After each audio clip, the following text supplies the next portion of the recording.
Welcome to Talk Treatises. It is really great to be here today. Yeah, I'm super excited about this one. You know, I was actually standing outside last night just taking the trash out, nothing poetic about it or anything, and I happened to look up. Okay. And it was one of those rare, crisp nights where the light pollution clears out just enough and you can actually see the texture of the Milky Way. And for a split second, I just felt absolutely tiny. You know that feeling? Oh yeah, the classic cosmic insignificance feeling. It hits you hard. Exactly. I felt like this tiny speck of dust on a rock spinning around a burning ball of gas in the middle of basically nowhere. Mm-hmm. But then I went back inside and I saw the lights on in the kitchen and I saw my kids' shoes by the door. And I had this totally other feeling. A grounding feeling. Right. A feeling that I had a job to do, that I had choices to make that actually mattered. That I mattered despite the literal physics of the universe. Well, and right there in the span of just taking out the trash, you basically reenacted the most famous opening in the history of moral philosophy. I firmly deny being a philosopher. I was literally just trying to remember if tomorrow was recycling day. You can deny it all you want, but you just perfectly described the exact tension at the heart of today's deep dive.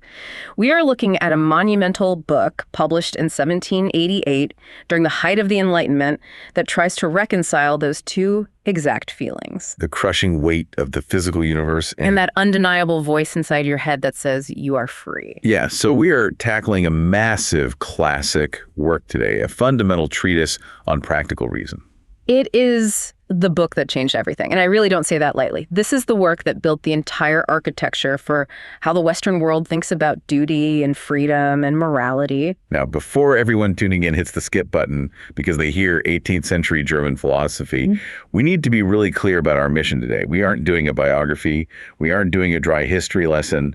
No, definitely not. We are strictly unpacking the argument itself because the author isn't just writing about ethics like just telling you to be nice to your neighbor.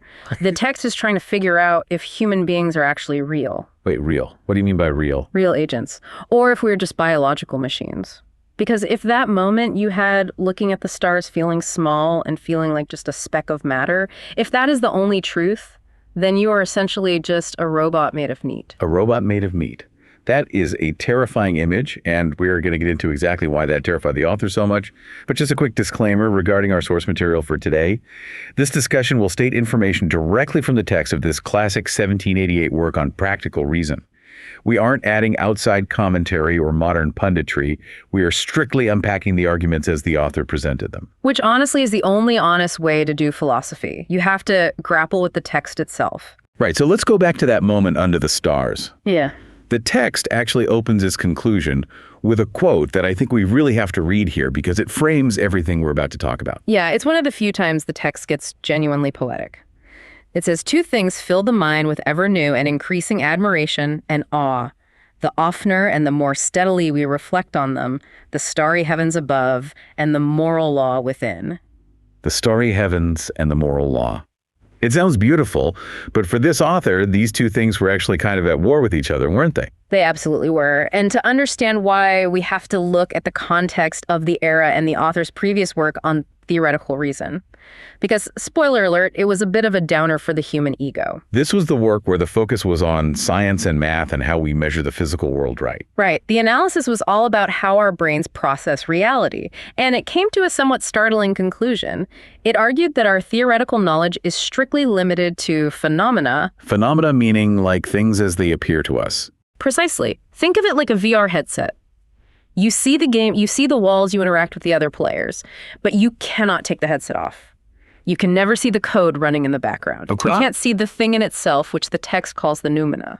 So science, which is just the study of these phenomena, tells us that absolutely everything is cause and effect. If I drop a ball, it falls. If I boil water, it evaporates. Everything in the universe is just a massive chain of dominoes falling over. Exactly. And here is the intellectual crisis of the Enlightenment. If everything is a domino falling because a previous domino hit it, then you are just a domino too. Right, because my brain is made of atoms. Mm-hmm. And atoms follow the strict laws of physics. So when I decide to listen to this deep dive, did I really choose that? Or was it just the chemical reaction of my coffee hitting my dopamine receptors, causing a firing sequence that was basically predetermined at the Big Bang? That is the clockwork universe. And their author realized that his own previous logic led straight there. He called it the problem of natural necessity. If science is true, and if science is the only way to know things, then transcendental freedom is entirely impossible. This is the nightmare scenario we mentioned earlier. If I am not free, then I am not morally responsible for anything. The murderer couldn't help himself. His atoms made him do it.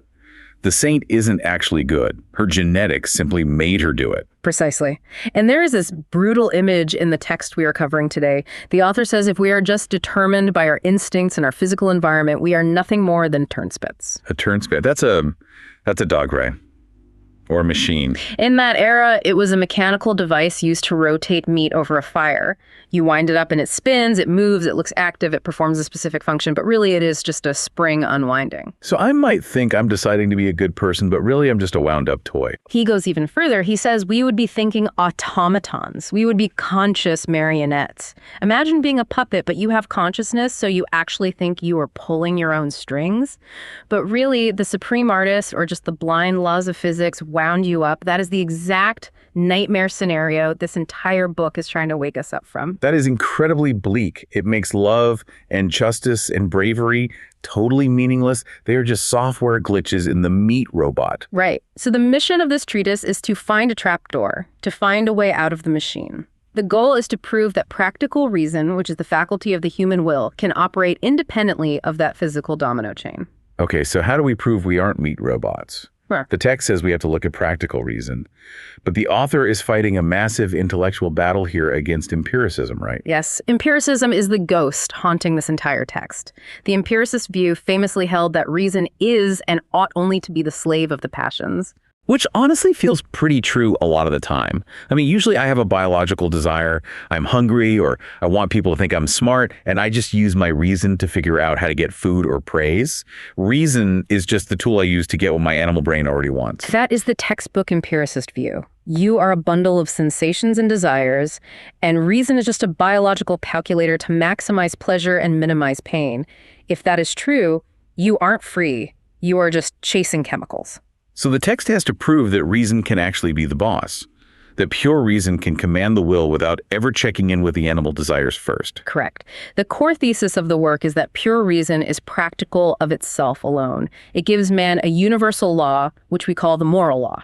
And if the text can prove that it proves we are fundamentally free. This leads to a very famous and kind of technical distinction early in the book. It talks about freedom being the ratio ascendi of the moral law, and the moral law being the ratio cognoscendi of freedom. Don't let the Latin scare you. It is actually a really beautiful concept once you break it down. Okay, break it down for me. Ratio ascendi, what does that mean? Ratio ascendi means the ground of being. Think of it as the literal foundation of a house. Freedom is the reason why the moral law exists. If we weren't free, morality would be a logical impossibility. We don't hold rocks morally responsible for falling on people because rocks aren't free. So freedom is the basement, the structural foundation of ethics. Okay, so freedom creates the possibility of morality. That is the ascendi part. What about the cognoscendi? Ratio cognoscendi means the ground of knowing. It is how we actually discover that we are free. Because I can't exactly look under a microscope and see a little particle of freedom. Right. You can't scan your neurons and see freedom happening, but you look inside yourself and you find the moral law. You find this inner command that says you ought to do something. And because you know you ought to do something, even if it is incredibly hard, even if your body screams at you not to do it, you realize, wait, if I ought to do this, that implies I actually can do it. Ah, I see. I ought, therefore I can. Exactly. The awareness of the moral law is like a flashlight that reveals our hidden freedom to us. It forces us to recognize that we belong to a totally different order of reality, not just the physical world of cause and effect, but an intelligible world of freedom. This brings us to the analytic section of the text, where the author really starts taking apart how this engine works. Yeah. And he draws a huge line in the sand between what he calls maxims and laws. This is absolutely crucial. If you get this, you get the whole philosophy. A maxim is a subjective principle of action. It is a personal rule you make for yourself, like I will exercise every morning, or I will always drink coffee before 9 a.m., or I will get revenge on anyone who insults me. So these are rules just for me. They depend entirely on what I happen to want. Right. A law, however, must be objective. It must be mathematically valid for every single rational being. It has to be purely universal. And this is exactly where the text starts ruthlessly attacking happiness as a basis for morality. Which is pretty controversial, right? Because if you go to the bookstore today, the self-help section is basically 500 different books on how to be happy. We naturally think happiness is the ultimate goal of life. But this text seems to think that is a massive trap. The author doesn't hate happiness. He just thinks it is a terrible, disastrous foundation for ethics. The text explains that happiness is always based on material principles, specifically the subjective feeling of pleasure. And the problem with pleasure is just that it's subjective. It is wildly subjective. What makes you happy might completely annoy me. What gives one person intense pleasure might literally be torture to another person. You cannot build a universal law, something that strictly applies to everyone everywhere, on something as shaky and shifting as what feels good right now. He has a really great analogy about this in the text. He talks about intellectual joy versus sensory pleasure. Because people always like to think that reading a dense philosophy book is somehow a higher pleasure than eating a jelly donut. Yeah, the text basically says, get over yourself. If your motive is just the pleasure you get out of the activity, it is all the exact same mechanism. It is all self-love. It is all just dopamine in the end. Precisely. He uses this brilliant analogy of gold. He says, if you are spending money, you don't care if the gold was dug out of a deep mountain mine or washed out of river sand. You only care about its purchasing value. Similarly, if you act for the sake of personal satisfaction, you only care about the intensity and the duration of the gratification. You really don't care if it comes from your high-level understanding or your base senses. So if I help an old lady cross the street purely because it gives me a warm, fuzzy feeling inside... That is not a moral act. Ouch.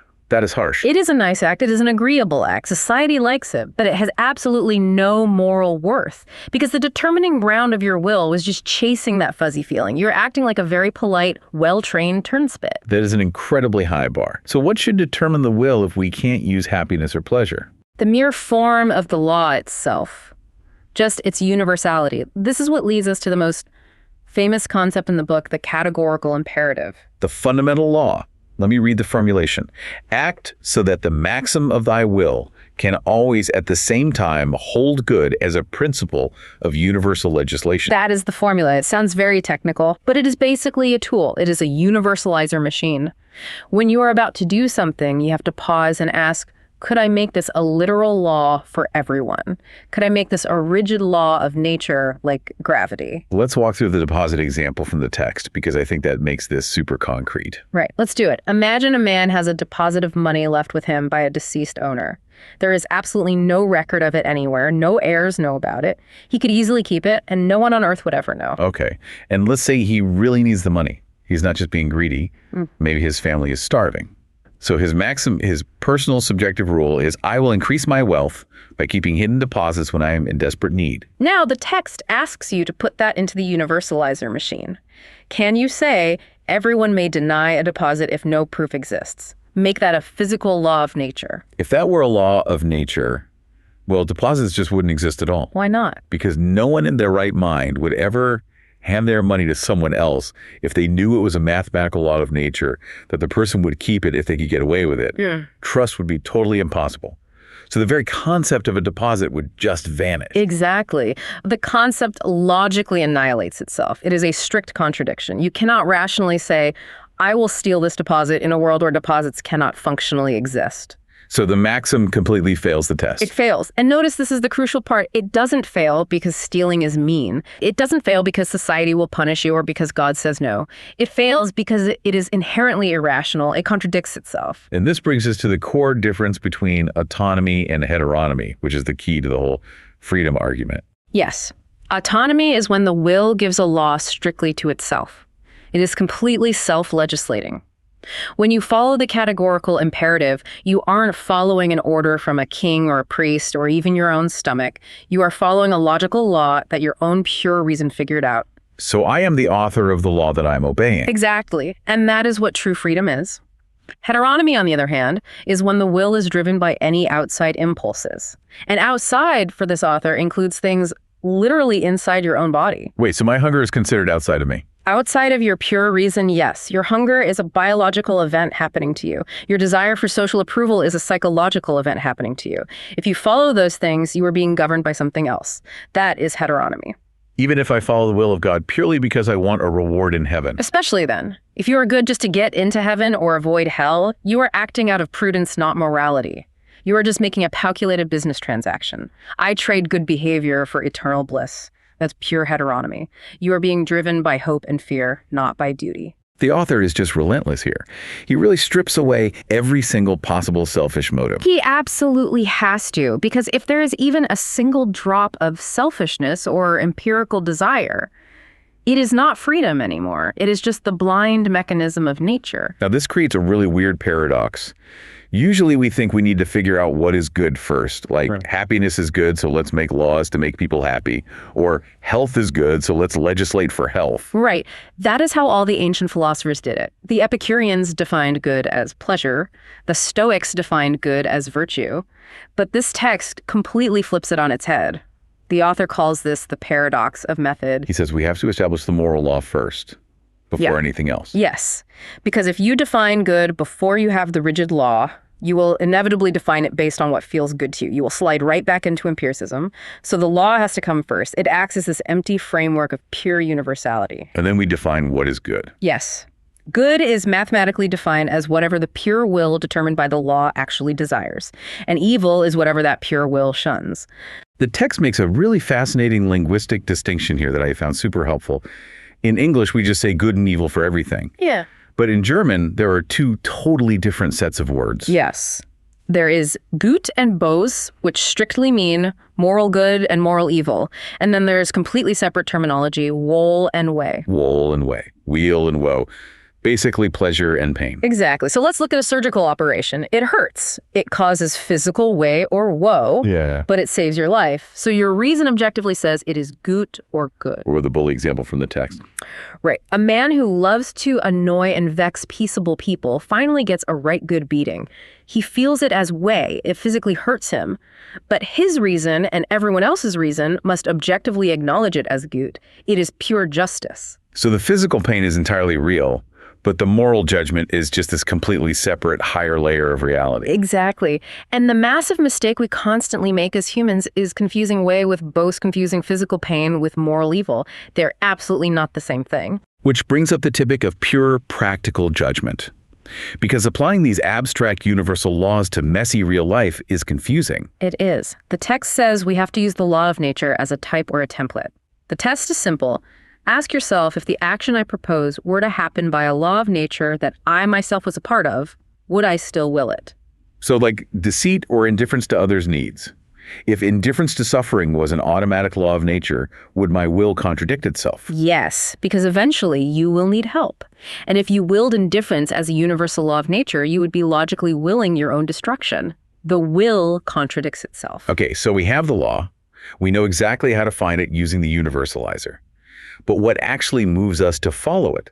If I can't use the carrot of happiness or the stick of fear, what is the actual motive? This is hands down one of the most psychologically profound parts of the entire text. The author freely admits that human beings are naturally prone to self-conceit.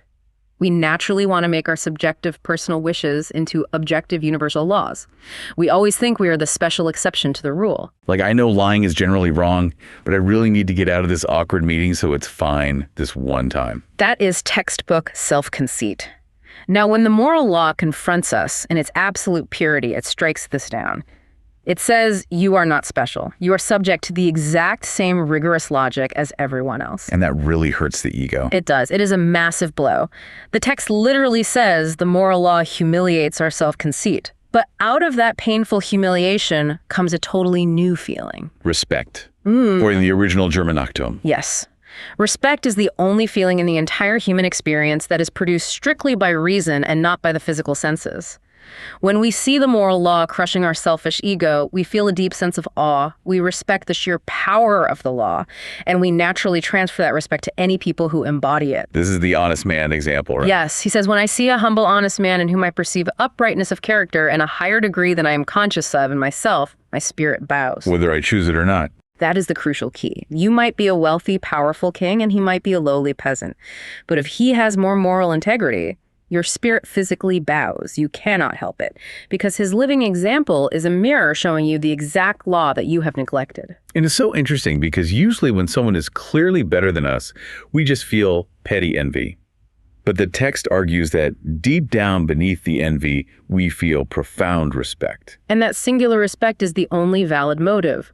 We obey the law not because it feels good, but out of pure reverence for the law itself. This is what the author defines as duty. And duty has to be completely cold, right? The text really criticizes what it calls sentimental ethics. Oh, he goes right after it. He creates an incredibly sharp contrast between pathological love and practical love. And pathological here just means related to feelings, right? Not like a medical disease. Right, it comes from pathos, meaning feeling.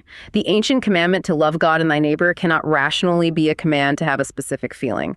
I cannot legally order you to feel warm and fuzzy about your worst enemy. That is biologically impossible. But I can logically command you to help your enemy. Exactly. That is practical love. Beneficence done strictly from duty. And the text argues this is actually vastly superior to doing things just because you feel like it. Because human feelings constantly change. They are fickle. Duty is absolute and stable. Okay, so we have established the whole system here. Reason gives the universal law. The law humiliates our animal selfishness. We act purely from duty. We prove we are free. But there is a massive snag. The dialectic.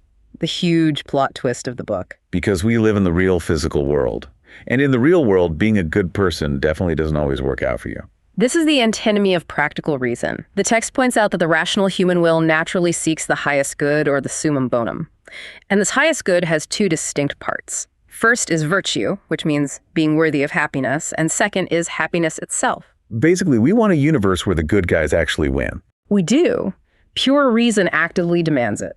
It seems completely irrational and absurd to have a universe where the most virtuous people suffer terribly and the most wicked people thrive and get rich. But look around the physical world. Yeah, an earthquake kills the saint and the sinner equally. The absolutely honest business owner goes bankrupt, and the crook becomes a billionaire. Exactly. The connection between virtue and happiness is simply not necessary in the physical sensory world. Physics does not care about your moral worth. Gravity pulls down the good man and the bad man at the exact same speed. So if the highest good is structurally impossible in our reality, then the moral law, which rigidly commands us to seek it, would be false and fantastic. It would be a cruel cosmic joke. It would mean our highest faculty of reason is fundamentally broken. We would be right back to the meat-robot problem. Morality is just a biological delusion. So the author finds himself painted into a serious corner. He absolutely refuses to give up on the reality of morality. So he deduces, well, if I cannot prove the highest good is possible in this specific sensible world, I must logically assume there is another intelligible world where it is possible. And this leads us directly to the postulates. Yeah. These are the mandatory assumptions we absolutely must make to save morality from being complete nonsense. Yes. He postulates three specific things. We have already discussed the first one heavily, which is freedom. We must assume we are free in the noumenal realm, even if our bodies are determined in the physical realm. The second postulate completely surprised me, though, the immortality of the soul. It does seem like a leap, but it follows strictly from his relentless logic. The moral law demands holiness. Holiness is defined as perfect, flawless conformity to the law, a will that never, ever deviates. But we are biological humans, we have frail bodies, we have animal urges, we can literally never be perfect. Right. Finite physical beings cannot possibly achieve absolute holiness in an 80-year lifespan. We can only ever make endless incremental progress. But if the goal of perfection is rationally necessary, the time to actually achieve it must be granted. Therefore, the human personality must endure endlessly. We basically need eternity to continue our infinite asymptotic approach to moral perfection. So we are immortal, essentially, because we have an infinite amount of moral homework to do. That is essentially the exact logic, yes. And finally, the third postulate, the existence of God. Here is how the logic flows. Morality strictly requires that happiness eventually perfectly accords with virtue.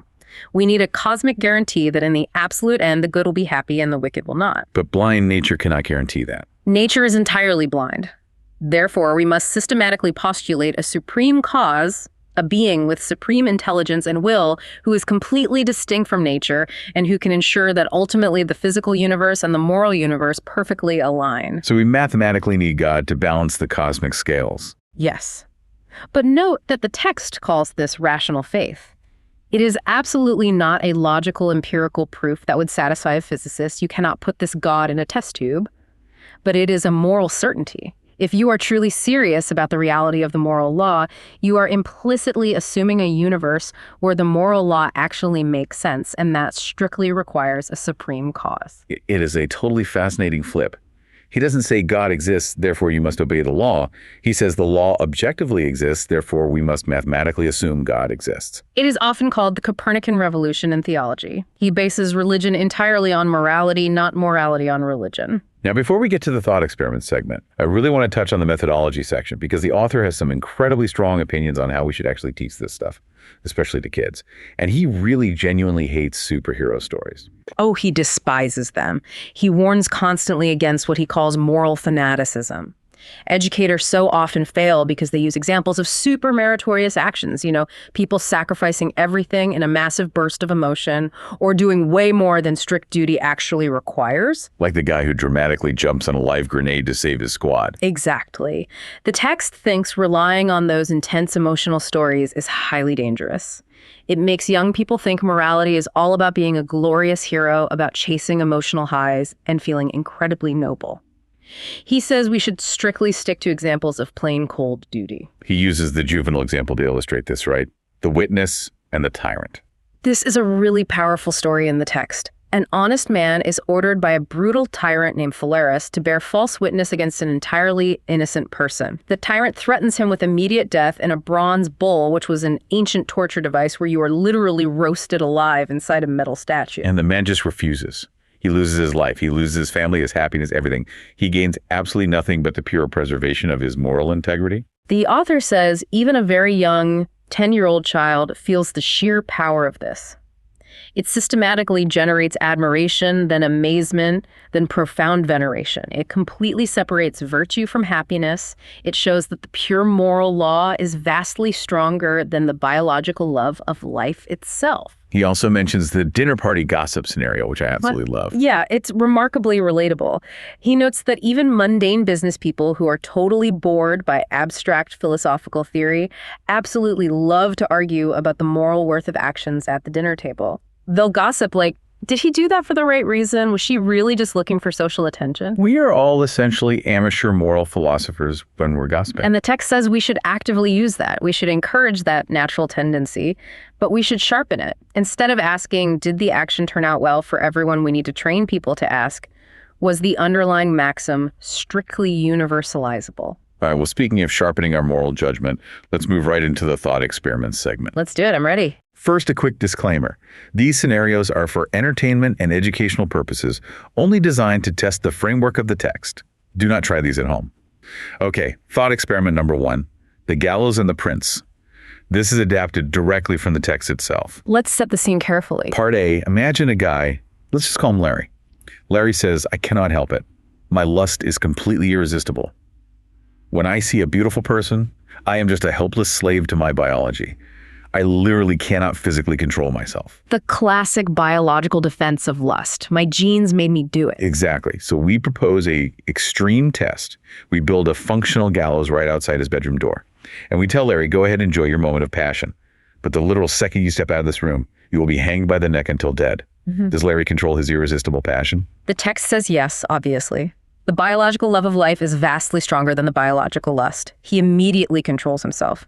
This empirically proves he actually can override his supposed irresistible drive. So he definitely is free from lust, but he's still basically a slave to the fear of death. Yeah. Now, part B, Larry, is dragged before a terrifying prince.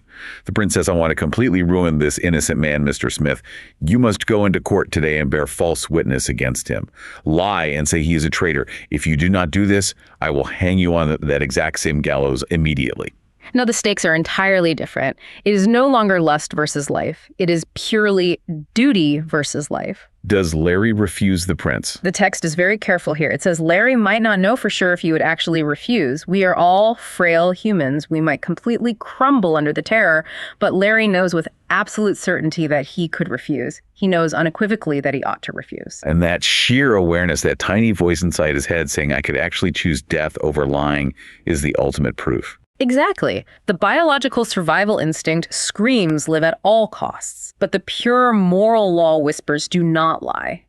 The mere fact that he can even logically conceive of obeying the whisper over the scream proves beyond a shadow of a doubt that he is fundamentally free. He is not a biological turnspit. He is a dignified citizen of the intelligible world. Okay, moving to thought experiment number 2. The holy android. Oh, I really like this one. It tests the boundaries. Let's test the strict definitions of virtue versus holiness. Imagine we technologically build an advanced android. We program him completely without human sensibility. He has zero hunger, no lust, no fear of death, and absolutely no desire for personal happiness. He only has a pure logic processor that perfectly calculates the categorical imperative. Okay, so he has no opposing animal impulses whatsoever. He has no self-love that needs to be humiliated. Right, and he follows the moral law perfectly flawlessly every single time. It costs him absolutely nothing, emotionally or physically. Is this android virtuous? According to the strict definitions in the text, no, he is not. Wait, really? But his actions are completely perfect. He possesses holiness, which is a pure will that naturally and effortlessly conforms to the law. But the text explicitly defines human virtue as a militant state.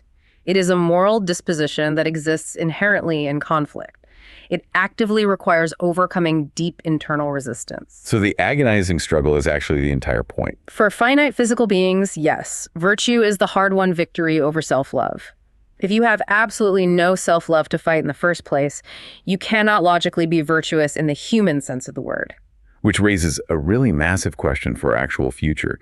If we could eventually use advanced gene editing to just remove our aggression, our greed, our lust, if we could literally make ourselves exactly like that flawless android, would we be perfecting ourselves or completely destroying our moral worth? Based on this philosophy, you might be creating a peaceful race of holy beings, but you would be entirely removing the specific dignified worth of the human moral struggle. The actual value comes directly from the painful fight. That is heavy. And that brings us to the end of our massive journey through the 1788 treatise on practical reason. We have gone all the way from the strict limits of science to the objective reality of freedom, through the complete rejection of happiness as a moral guide, all the way to mathematically postulating God and immortality. It is truly a massive, breathtaking architecture of thought. So what does this all actually mean for us? Why should the listener who is just driving to work or doing the dishes right now care about this incredibly dense book? Because fundamentally, it restores our profound human dignity. It empirically tells us that we actually matter. Not because we are happy, comfortable animals. My dog is a very happy, comfortable animal. But because we are genuinely free moral agents. We are real citizens of a vast universe that is infinitely larger than what physics and chemistry can ever describe. And I really want to leave you with a final thought from the text that just completely stuck with me. We so often wish we had absolute certainty in life. We wish God would just appear in the sky and say, here are the exact rules. We strongly wish we knew for an empirical fact exactly what happens after we die. But the author brilliantly argues that we are incredibly lucky that we don't know those things. Exactly. The text suggests that the veil over the supersensible world is exactly what allows true moral character to exist in the first place. Imagine for a second if you actually saw God standing there with a literal thunderbolt watching your every single move. You would never, ever disobey. But you would also never act out of pure duty either. You would act entirely out of sheer terror. You would just be a puppet, a thinking automaton. You would just be selfishly acting out a script strictly to save your own skin. But because we don't know, because the starry heavens are physically silent, we have the profound space to actively choose the good purely for its own sake. The silence of the physical universe is exactly what makes our internal moral voice meaningful. What you see is the starry heavens. What you feel is the moral law. One annihilates your importance as an animal. The other elevates your worth as an intelligence to infinity. Beautifully summarized. Thanks for listening to Talk Treatises. Goodbye.